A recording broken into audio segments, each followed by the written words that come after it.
Um, all right, welcome back to Side Quests IX, episode 7. As my companion, my constant companion and perennial party member, Wes, who's here with me, has reminded me. Wes, good to see you here on episode 7 for Side Quests 9. I'm here. I'm ready. How are you doing?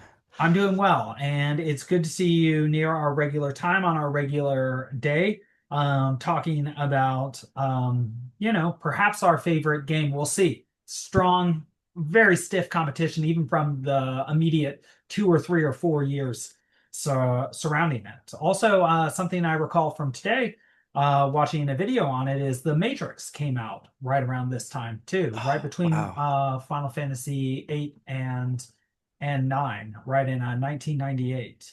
Um, It's cool. but it is good to see you, and it's good to talk about the game. I suppose the moment we hit record after the pre-show, I feel a need to make confession, perhaps because of the Domingo nature uh, Okay. of Sunday. And we talked a little bit about adaptations, which do require a little bit of argumentation, theorization, and consideration, right? Mm. Like you are playing on the PS1, I'm playing on the Switch. There are some differences, and there have been differences since the Final Fantasy VII, and I gave forward those admissions. But now I have to give an admission that perhaps our listeners may have already deduced, which is that I'm getting farther and farther away from the game because while I was traveling for work and then also with my wife to Morocco, I put in a lot of hours. And I am still, I think, a fair bit ahead Mhm. of where we are. And so, we work and live our lives and have families. And so we can devote as much time as we can to moving forward in the game.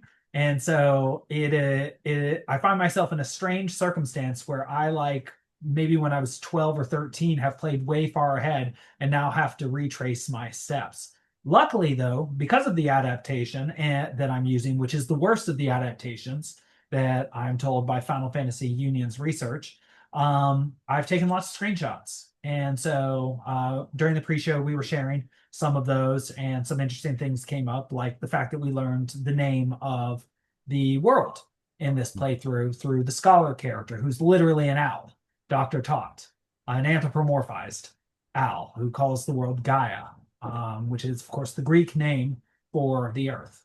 And we talked a little bit about Final Fantasy 7 and 8 and how they do not seem to have names. Final Fantasy 8 doesn't seem to even refer to the space because, of course, it is time that's more interesting and important than even space in that game. And then 7, like you brought up in the pre-show, refers to the planet, and it just seems to be like add the definite article to planet, and that's the name of it. But so I wanted to admit to our listeners that though I do a pretty robust review session before talking, that I haven't actually, I'm not feeling the game in the same Yeah. way that I would usually be feeling the game. So maybe I should ask you, Wes, at the outset here to give some impressions of where we are and of seeing some of these characters, because I have a summary here, and I'm happy to, again, add it in as an integumentum, as some sort of integumentum. But you're fresh. You're much fresher in terms of the experience, Sh the phenomenology of it. Sure.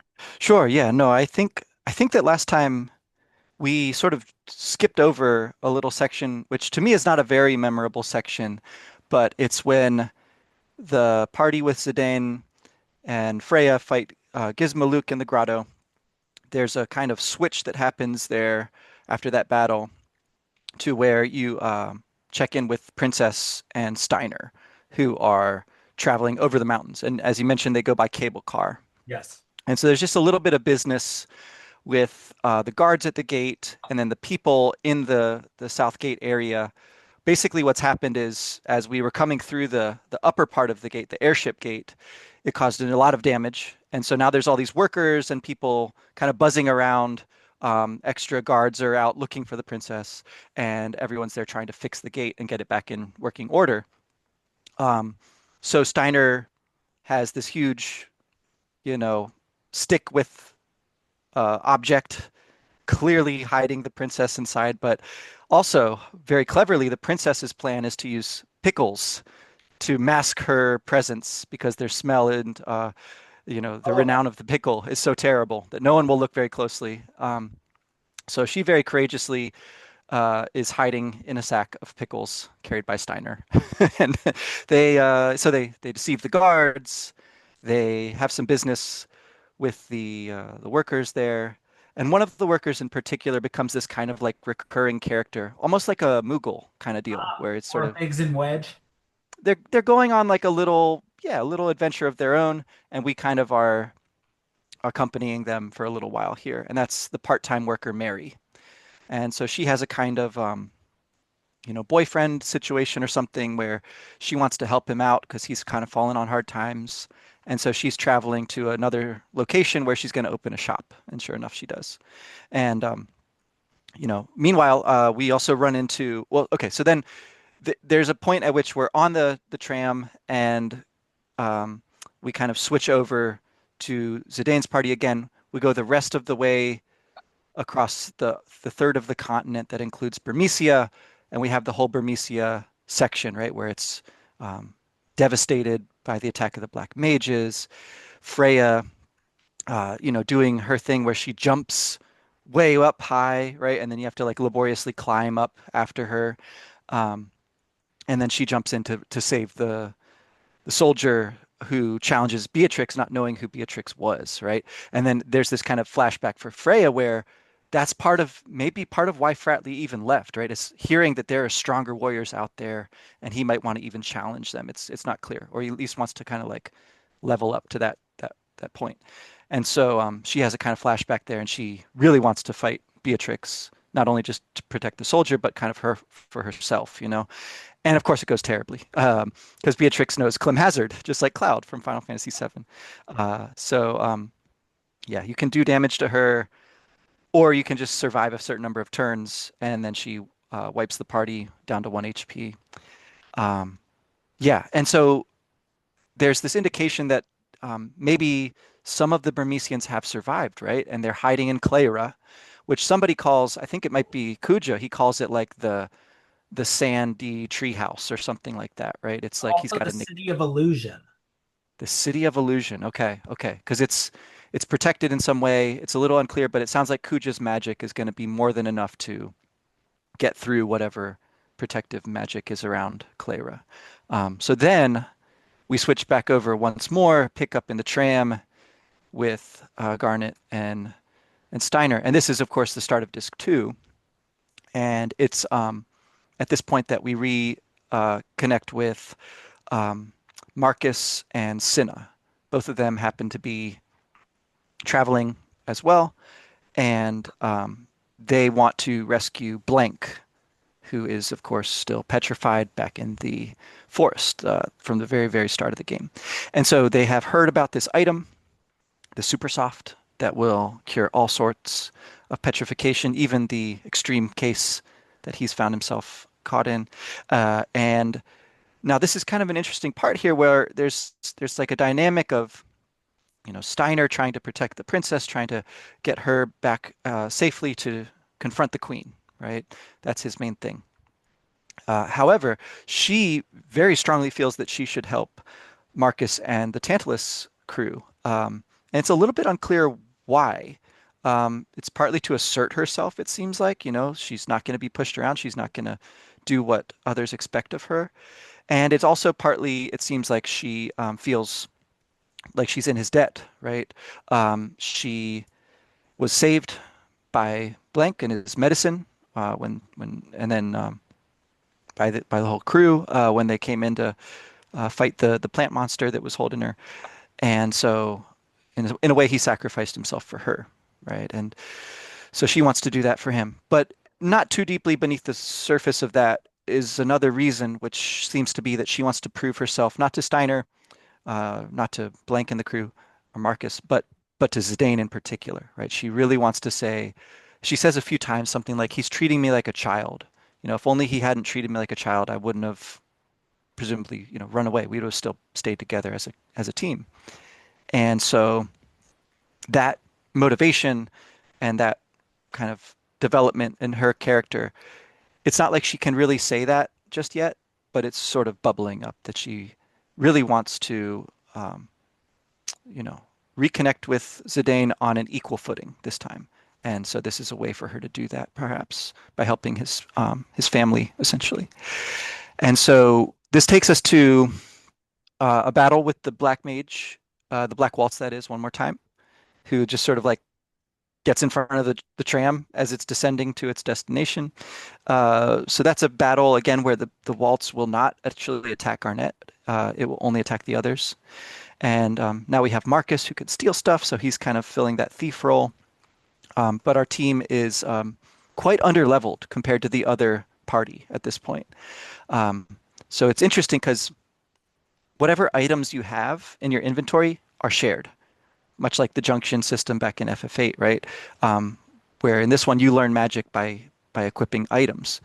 And so if you equip items to a character, you can't access those when you switch back over to the other party. But if you unequip items, then all of those are still in the inventory. And so things that are found by one half of the party can be used by the other half, and you can kind of jump back and forth um, more, I guess, effectively that way. It's not that big a deal. Again, we're still pretty low levels, pretty low stakes at this point, but it is interesting that that's how the kind of skill system and item system is working uh, in this.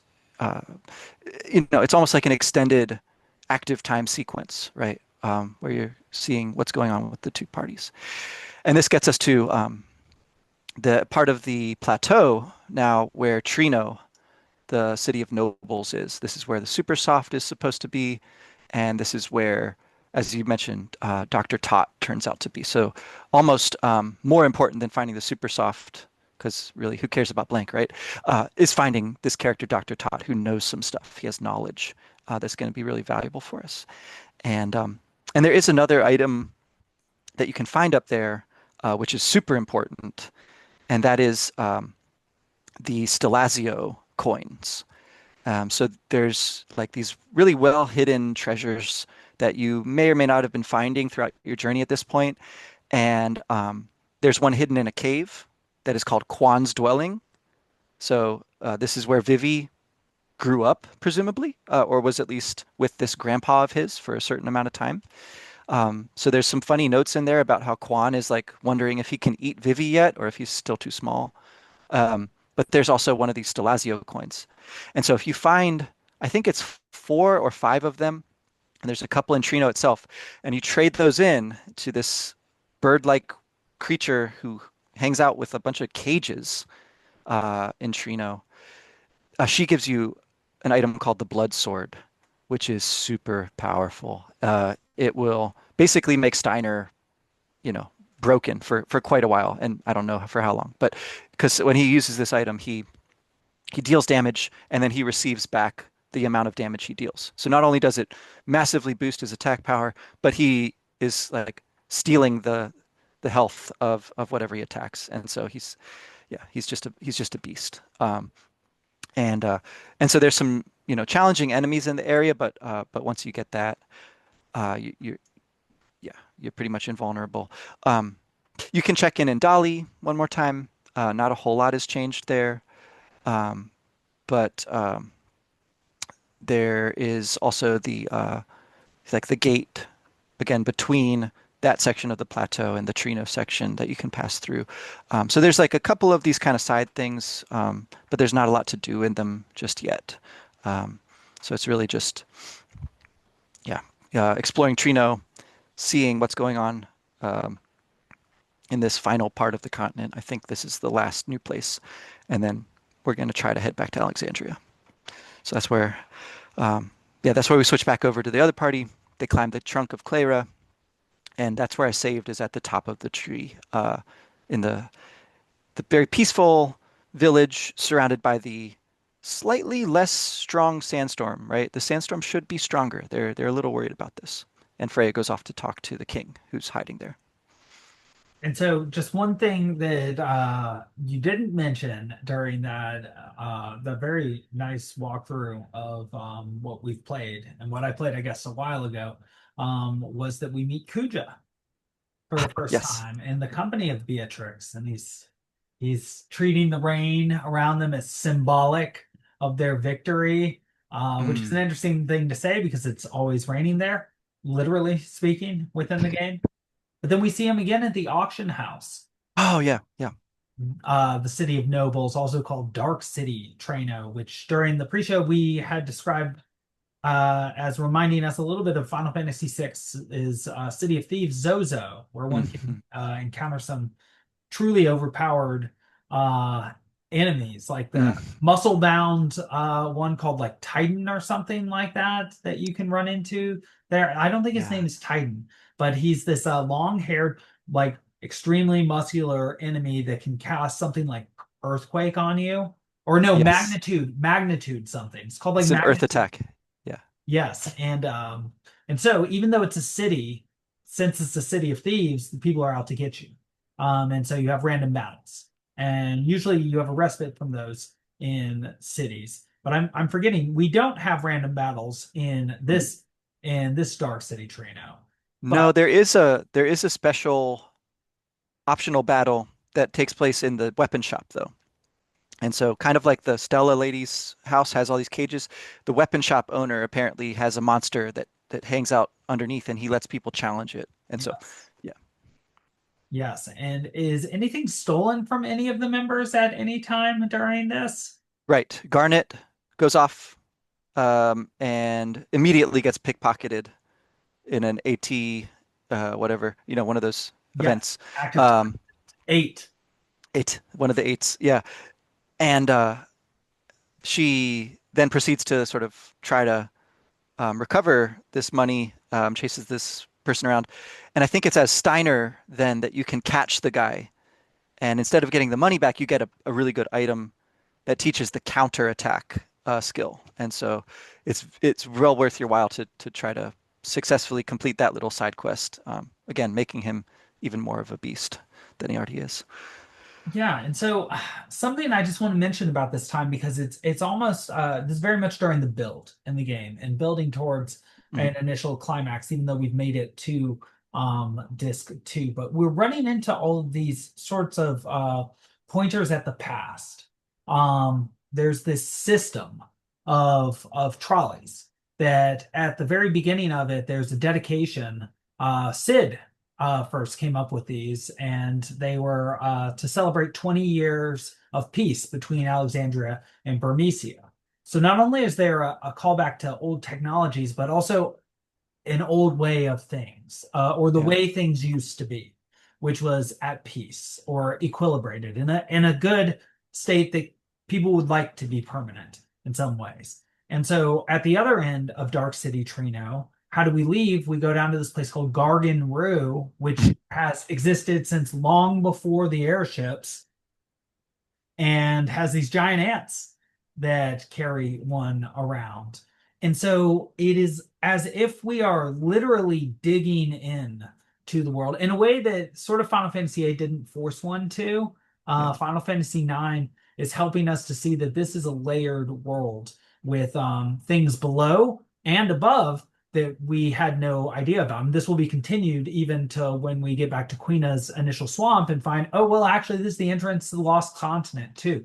This game has depth, it has layers, like an onion knight. Uh, Mhm. but it's forcing us to confront them. And I, I, I suppose a young, like quickly playing through player who really wants to get the 12-hour sword for uh Steiner could not look into these things, but the fact that we've moved from an airship to these old ways of getting around and are forced to sort of slow down and see more is very suggestive of of of getting into what's going on, or getting a better sense of the world. In the same way that Dagger wants to be treated as more mature, we as players and as avatar or embodiers of the avatars of the characters are witnessing them themselves grow and mature and learn about the nature of their worlds. And so it's interesting. Dagger actually reminds me a lot of Renoa in this respect, and that she's like this princess, daughter of a general of a major imperial army, is sort of like a princess, right? Who want to be taken seriously by the romantic leads because they kind of feel like, you know, they've been cloistered Mhm. and haven't been in the real world, and that that gives that takes legitimacy away from their decision making ability.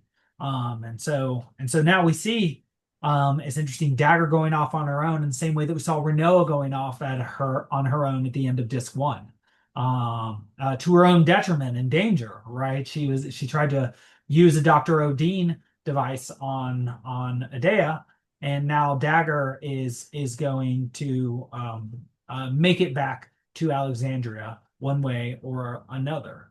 Um, so, so besides that connection, though, I want to say the figure of Dr. Toad, I think, is also interesting in terms of going back to the past, looking back to the past, and also discovering the nature and the roots of the world for two reasons. One is literally there is a flashback where Garnet is shown learning the value of studying diligently because she's going to be an important person.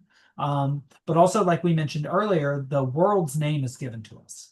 And given the fact that the world was not named in the last two iterations of Final Fantasy, and I'm not sure what it was called in Final Fantasy VI because one of the characters was named Terra, which is the Latin name for Earth.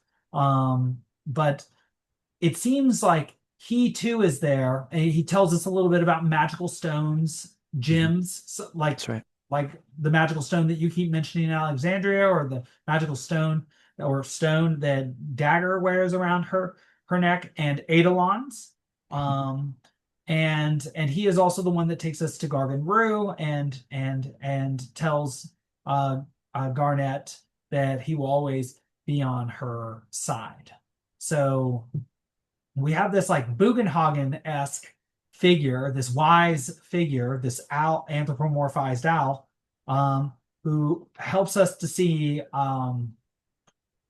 to give us context by seeing into our personal past, as well as helping us to understand, I guess, literally the geography of the world by having a structure of the world Gaia, Mhm. um, and by also helping to guide us into the depths, into things unseen and unknown of in recent times. Yeah, the the game itself keeps doing this too, right? Where yeah, it's pointing back to previous games. And so I think yeah, this is explicitly sort of filling in some of the backstory within this world, and we're sort of seeing yeah, this piece that's happened for this 20 years or whatever is pretty unusual. It seems like war has been much more the rule, and so they're celebrating this piece, but it also is clearly a bit precarious. You know, it's already broken at this point. Um, and the ways that even in a peaceful setting, right, the town of Treno, as Steiner points out, you know, this place used to be, you know, back in the day, it was nice. It was a city of nobles. Now it's a city of thieves. And he, you know, is constantly berating poor Marcus, who really could care less. You know, he's just busy looking for the super soft. Um, and there's that powerful, you know, dynamic of the upper and the lower that really rub shoulders here. You know, you see the nobles and then you see the slums, and they're really, you know, cheek by jowl. Um, and I really like the design of this city, the way that it's kind of confusing and maze-like. It's kind of circular, and there's kind of this series of you know important places, but none of them are actually necessary places. I mean, yes, you have to see Kuja up there to progress the plot, um, but really you're just kind of doing a series of mini games and optional things in this town. It's all sort of just a big entertainment. And it has a kind of Venetian quality to it. You know, there's kind of this, you know, body of water. It's not clear if it's like a lake or canals or what, but you're taking the boat to get across it. And so yeah, so I feel like there is a kind of depth here, and literally, right, as we go down to find the Gargan Rue, this like underground road that's much older than the use of airships to travel these long distances. Um, it also uh, harkens back to specific things from FF6. There's the auction house, Yes. right? There's a place where you have card tournaments, and in FF6 there's a kind of coliseum instead, but it's the same idea. It's like a place to test your strength in one way or another. Um, So this place is and like then Golden Saucer too. No. it's a lot like that. Yep. So it has this kind of blending of different, these are things that we've seen before, but again, being recombined in a new way. And specific items that you can buy at the auction house, again, reference characters from previous games. I think there's specifically a few items that are not usable in any way, but when you buy them, you can read the descriptions. Again, like these Stelazio coins, they have a kind of story that they're telling. And the Stelazio coins are telling a story about how all the different constellations are trying to pursue Virgo. And so they're all in love with her and they're all trying to kind of attain her. And then these other items like the mirror and these other artifacts, they mentioned these characters from I think it's Final Fantasy 3. So, many games in the past, but they're making that kind of connection, that kind of lineage explicit, which is always kind of there. And I mean, they're not useful. You can resell them, but they're mostly there just as kind of Easter eggs, it seems like. Um, there are some really useful items, though, again, in this town, like the blood sword, the reflect ring or whatever, some earrings that teach level up.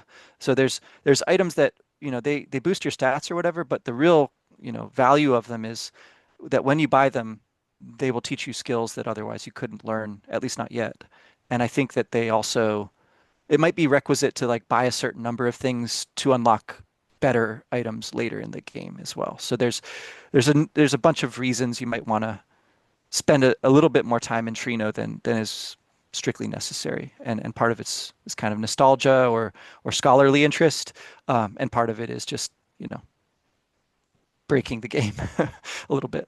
Well, you're making me think about, and I'd like to ask you a little bit about. So, talking about breaking the game and also the mechanics underlying the game's use of items and how that affects the acquisition of abilities reminds me of what was unique about the junctioning system. Mm. And so, if I recall correctly, and I may not be, this is a return to an older way of teaching abilities to characters that they have to have an item equipped, and then when they get a certain amount of AP from battles like XP, they will have learned the ability and then can do away with the item or give the item to somebody else, then they can start learning the ability too. Though every character can't learn every ability, which items are enabled them to because of their Mhm. different race slash class in this game. Is that and that's very different from the junctioning system, Mhm. which was and also the finite amount of the lack of MP and the finite amount of spells one could have that then one had to draw too. So I guess I would like to know, is this a throwback or a callback to an older way of learning abilities? What do you think of this way of learning abilities compared to junctioning and particularly in terms of being able to break the game? It seems like it is kind of striking a balance between games that have a more fixed, this character is this job. They don't get to change, right? And so they learn certain things versus the totally open way of customizing characters that you see in 7 and 8, the immediate predecessors. Um, and it's a lot like 6 in that way, where 6, each character has certain fixed qualities based on their type, but then they can later in the game equip the magicite that teaches magic spells, and they can each equip any of them. And so there's kind of again that two-tiered system of you level up and you have certain gifts innate to the class that you have, but then you also gain this other form of experience that teaches spells. And so in this game, it's a kind of return to that. In 6 it isn't by items, it's by those crystals, those magicite.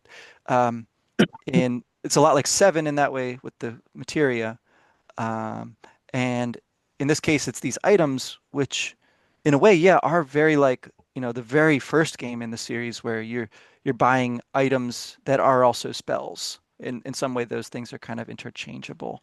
Um, and as you go along through the series, it does seem like there's kind of a a twin approach where certain games in the series hew more closely to you just have what you have, and there isn't a lot of customization. And then other entries, there's much more options to change the characters' classes or mix them and match them in different ways and really customize how you want. Um, I think I would also point out that we see uh, that Garnet is starting to get close to having enough MP to where she should be able to summon some of those grayed out spells in her. Like, so again, she like in a weird way has these abilities and yet can't use them, which is like another twist on this. Um, but I could be wrong, but I think that even if you do level her up to where she would have enough MP, those are still sort of locked because story reasons. But at least so far, she has not seemed to make a connection between her gem and the gems that Todd is talking about. Although I think he even points that out, right? Um, that they might be similar in some way, and between this idea of eidolons and summon magic.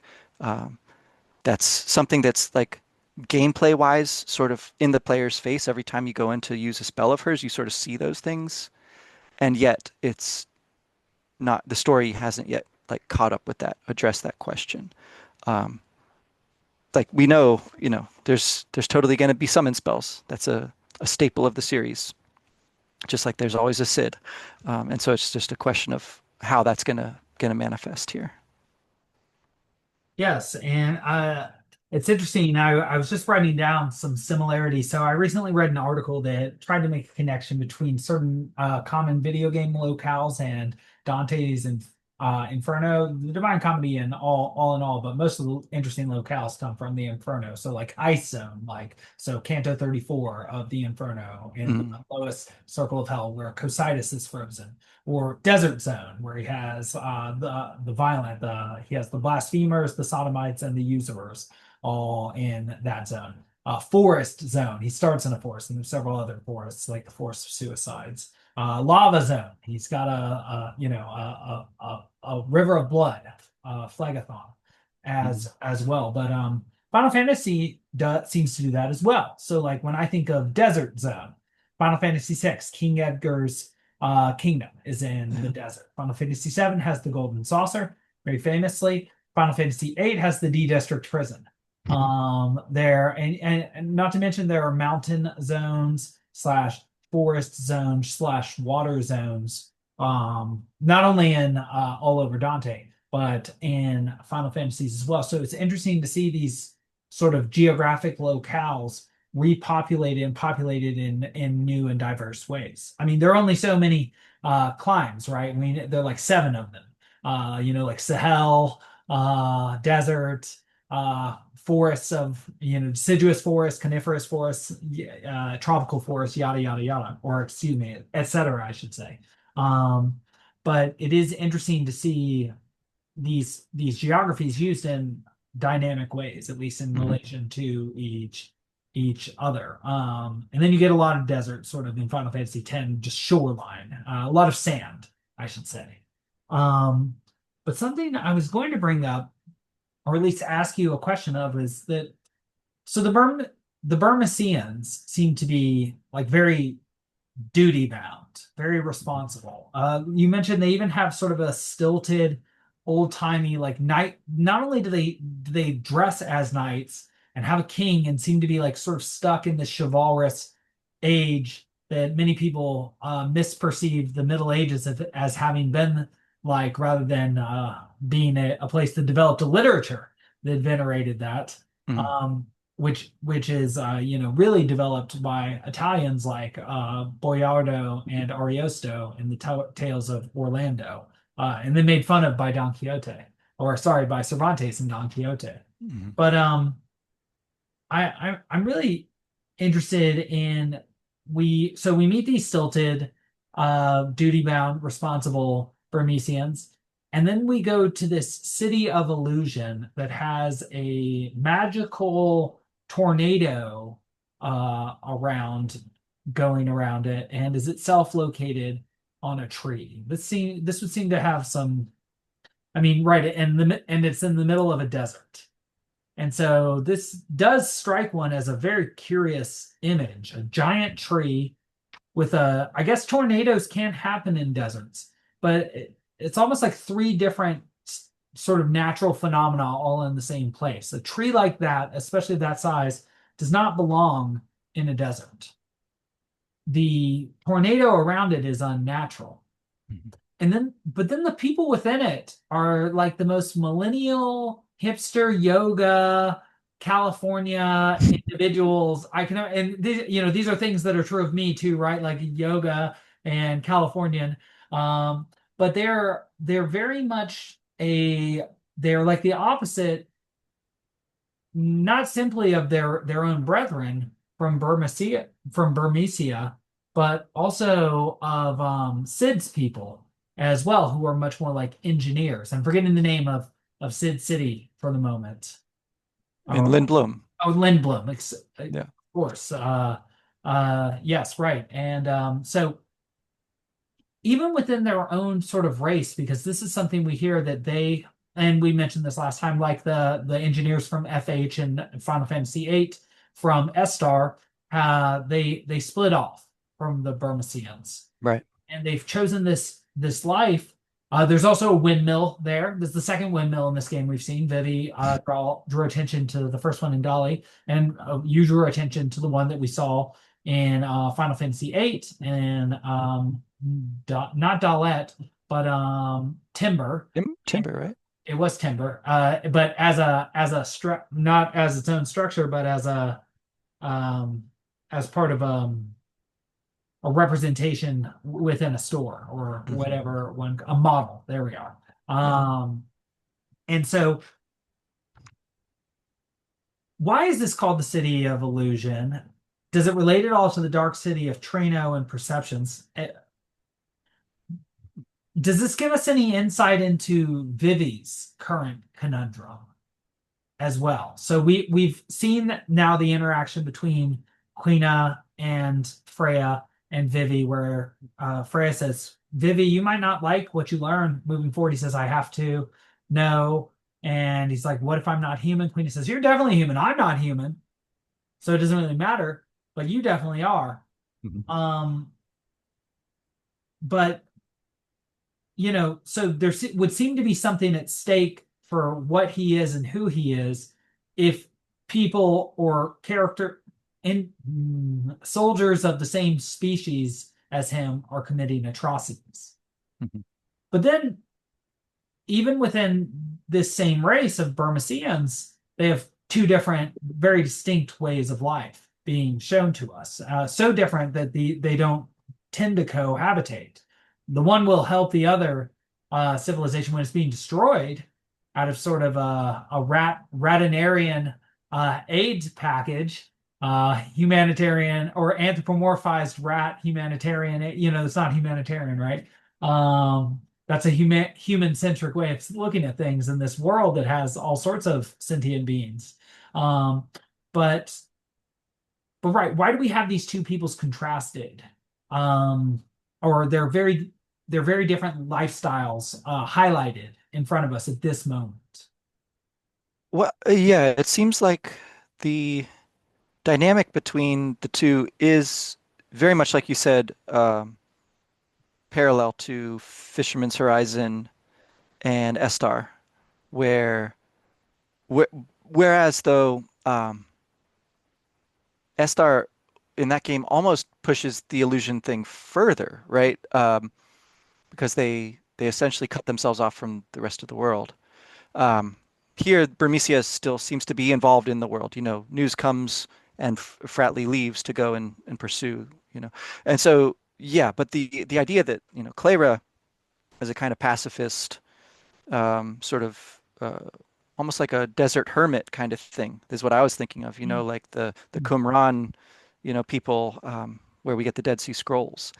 Um, and they seem to have a closer connection with the power of a jewel, which we hear about. It's part of the harp, and it seems to power the sandstorm that protects the people there. And so they they worship the storm, right? They whereas the Burmecians seem to worship Gizmaluk, right? This kind of like dragon beast thing.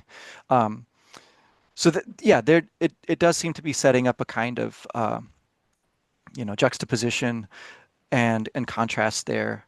Um, it's a little unclear like how exactly Treno plays into that, but it does seem like we are in some way meant to put them side by side because of the order of events here.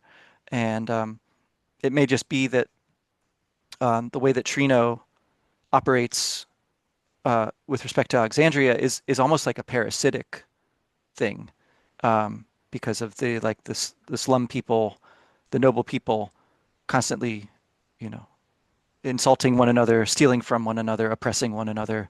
There's a much again sort of like more intimate or close knit, but no less conflicted relationship there. Versus the Burmecians, it seems like they've opted to completely separate themselves. And I guess, I mean, this is something that you can see. I think it's just endemic to all cultures and societies that there's always going to be some kind of class conflict. And then, if you don't want to call it class, then you could think of it almost as tribal, right? But there's always going to be those two opposing sides, and it's something that the society has to regulate in some way, allow some outlet for it. Um, and otherwise it will actually split fully and not just um, be conflicted but actually separate.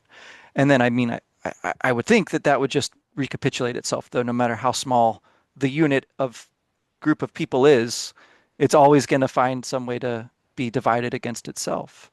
um, the kinds of conflict that arise between peoples paradoxically often end up unifying the individual peoples, right? And they sort of patch up those differences while they're fighting an external enemy. And I think that's what we're seeing with Burmecia and Cleyra kind of teaming up here. So yeah, it is interesting to think about um, the way that those are presented here. Um, I think you're right to sort of make light of Cleyra because they they really should be a little bit more alarmed at the weakening of the sandstorm, it seems like, and yet they trust implicitly that it will keep them protected. Um, so You too know, bad for them. it's interesting. You're right to connect them both to FH and to SStar. So SStar uses illusion technology to keep people out. They use a tornado, Mhm. a sandstorm of sorts. They're also a theocracy rather than a monarchy, because there's a Mhm. king of the Burmecians, there's a high priest of the Cleyrans, and there's a president of SStar, but there's a mayor of FH.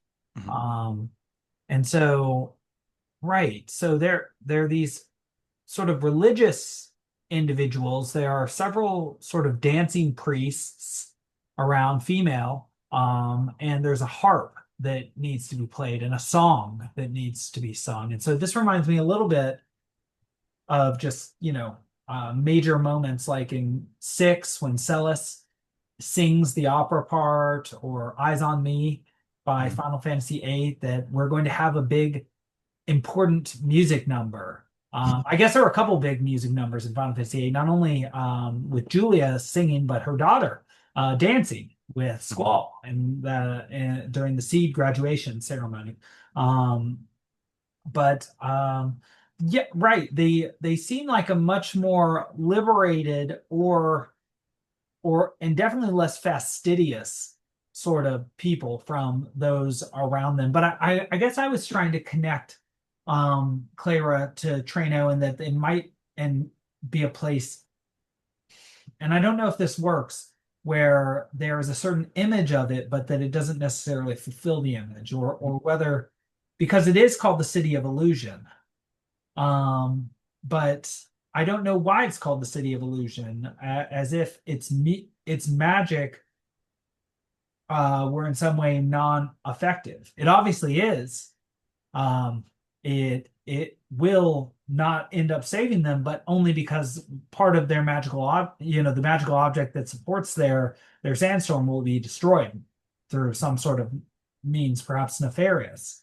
Um, but I guess I struggle to see what is elusive Yeah. about them. I see Treno as much more of a city of illusion, that it has this image of being the city of nobles, but when you get to it, it's called the Dark City Treno. And like you said, it has these terrible problems with thieves and has been overrun by is by no means what one might think it would be just hearing its title.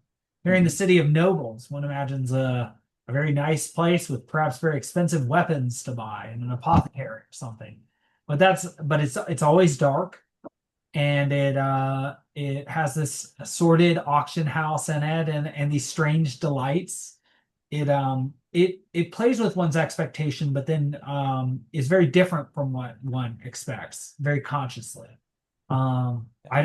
Clara isn't exactly that to me. It just I think it may shed more light on the questions that Vivi asked, that certain peoples and even people themselves have different ways of life, and Yeah. that ultimately how one chooses to live is how one is what one is, rather than what one species is.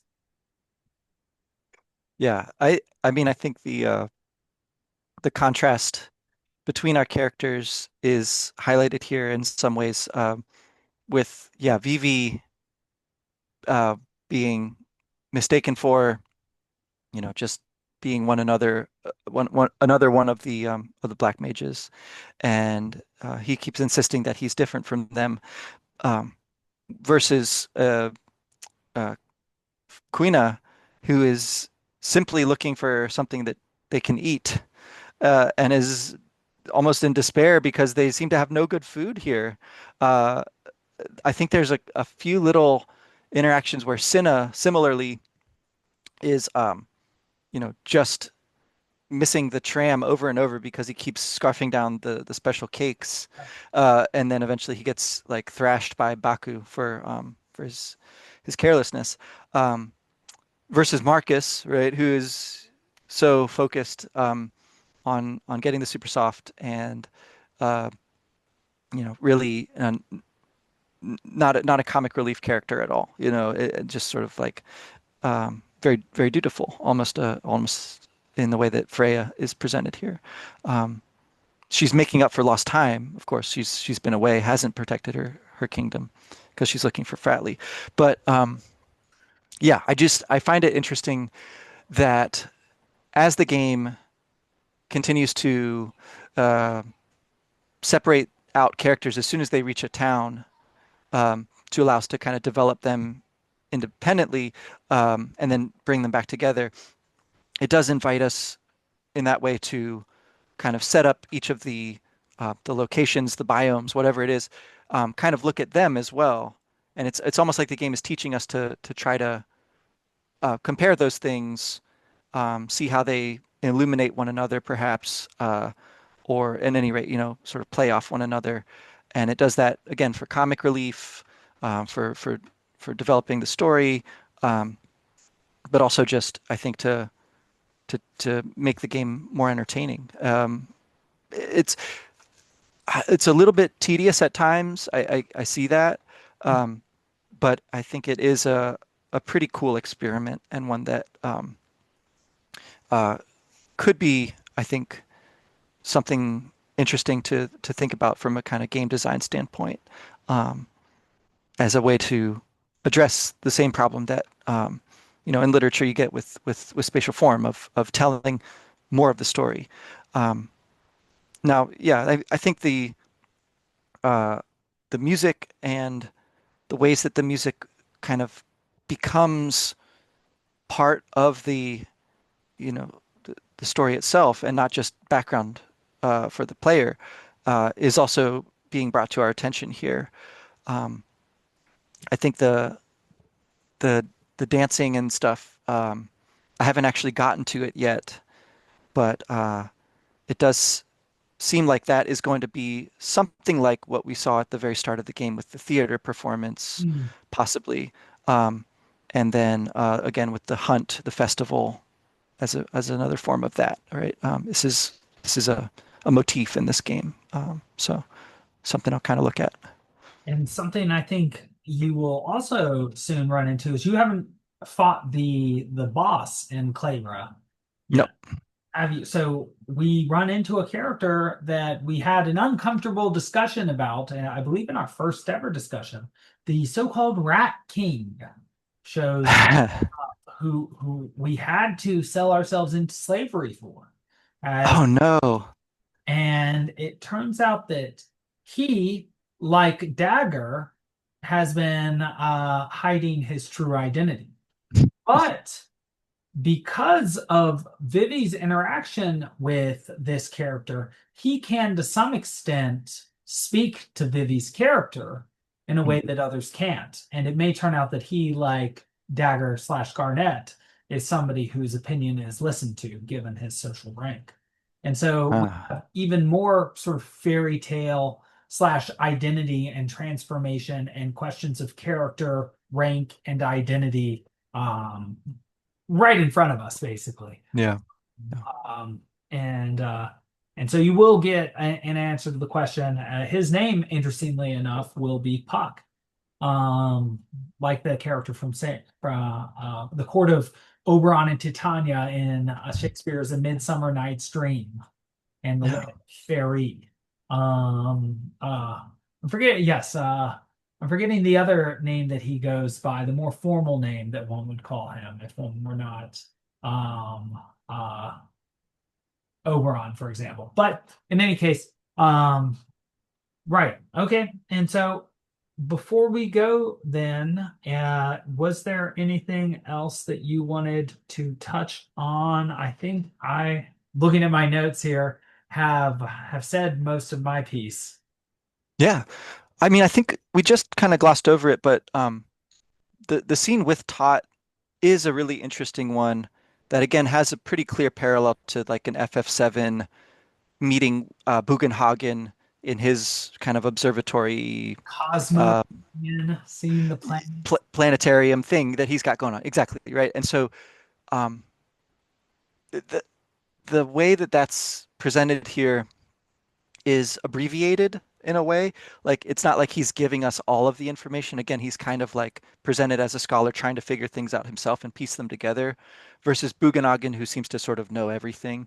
Um, and yet, you know, the scene itself is clearly mirroring that, right? Like we're inside of this model of the planet, and he has used it as an observatory, and it's kind of unfinished. It's kind of broken.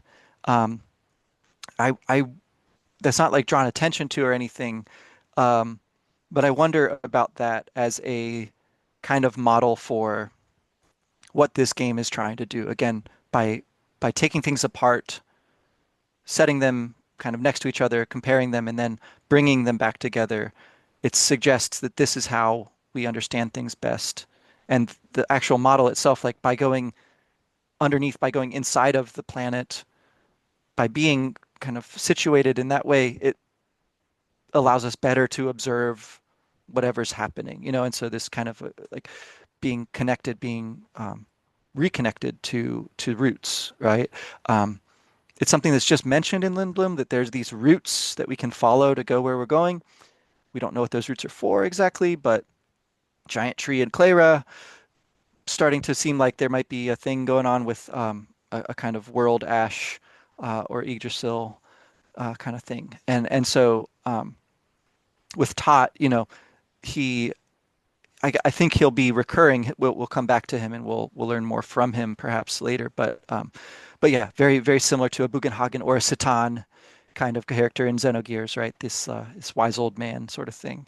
Um, Not as similar to Dr. Odin. Uh, Not so much. Yeah, Odin. Yeah, he's uncomfortably close to Hojo and Kefka, right? And so yeah, yes. not like that. Yes. Yeah. No, Kuja's got that covered. So yeah, right. He seems to be on the more avuncular side, yes, yes. and the more helpful side. Perhaps that would be a terrible. Um, that'd be a terrible thing to have to learn Mhm. that he were not actually with us after being such a caring character.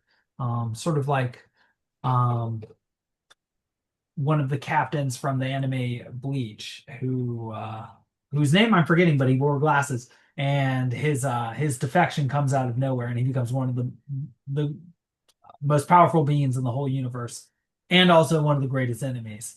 After being really basically just a pal, but I don't think that that's what's in store for us. But It's an option. I mean, it's a storytelling option to do one of those kinds of betrayals. And that seems to be what Steiner is most on guard against, right? Like he still doesn't trust the Tantalus crew after all he's seen from Zidane. I think this is something Baku even says as they're getting in the boat, right? It's like you've been around Zidane this much and you still haven't changed. And so Steiner starts to have a little bit of introspection on the ferry scene there. And meanwhile, Garnet's having her deep thoughts, and they're kind of again parallel to each other. yes, and he is more and more having to confront the notion that doing his duty to the crown involves making some individual decisions and Hmm. not blindly following orders like Squall and he both wish to do, but taking some personal responsibility. And so, again, touching on the sort of notion of character that one could just as well trust one's nature to one's species or race as one can to doing to just following orders as well. That just following orders is not necessarily tantamount or uh, what is the word that I want here? It is not the same as Hmm. is not the same as doing one's duty. And so, in order to do that, he may have to do some thinking and may have to make a decision in which he prioritizes saving Garnett rather than doing what the Queen says if the unthinkable happens, which is that the Queen conspires against the princess or the Queen in some way acts against the interests of her own kingdom. Hmm. Um, Things that Steiner has no desire to think about, that he considers unthinkable, in fact, will but are perhaps eventualities in his own narrative. Well, Um, yeah, it's pretty clear that Kuja does not respect the queen, right? We see his interaction with the auctioneer, and the auctioneer thinks that Kuja's interested in Garnet for her beauty, right? It's like, should I arrange a meeting?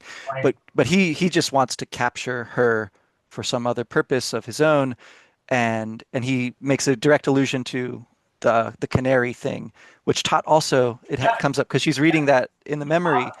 Yeah, so this idea again, it's kind of circling us back around to the very opening where that play becomes this kind of initial um, you know point of contact for all these different intentions and things. And it's interesting that Kuja also is familiar with that image, though he wasn't visible at that point. We didn't see him there. He clearly was observing what was going on. Yeah, yeah, yeah, very good, very good. The dumb show is present, and yes. yes. Well, I think that is as good a spot as any then to leave off. We are going to have to see the fate of Cleyra and perhaps see our first summoning of an Eidolon and just how devastating that can be. And well, happy playing to you, and don't feel like you played too far. Okay, I'll try to catch up this time. Yeah, so you're beyond whatever happens at Cleyra, but not too much further, right? I have just gotten to where I have been told to go to Coos Marsh and find the lost continent. Hmm, okay, So I might be still one podcast away. okay. But but yeah, maybe I'll have to ask some of the listeners for recommendations while I'm waiting. I have been wanting to play Legend of Dragoon. Ooh. But I also know that we've got to play this Final Fantasy Tactics remaster. Somehow I've got to get to you a Final Fantasy VII remake so we can talk about that and adaptations. And then of course there's Chrono Trigger. And I'm even forgetting all of the other games that well because there are a lot of them. Yeah. No, tactics is a good one because you can just sort of grind and yeah, there's not a whole lot to remember as long as you do that. So that's a good one. Okay, okay. Well, Until next time, my friend, Okay, take care. writing down the little bit for the Moogle and saving.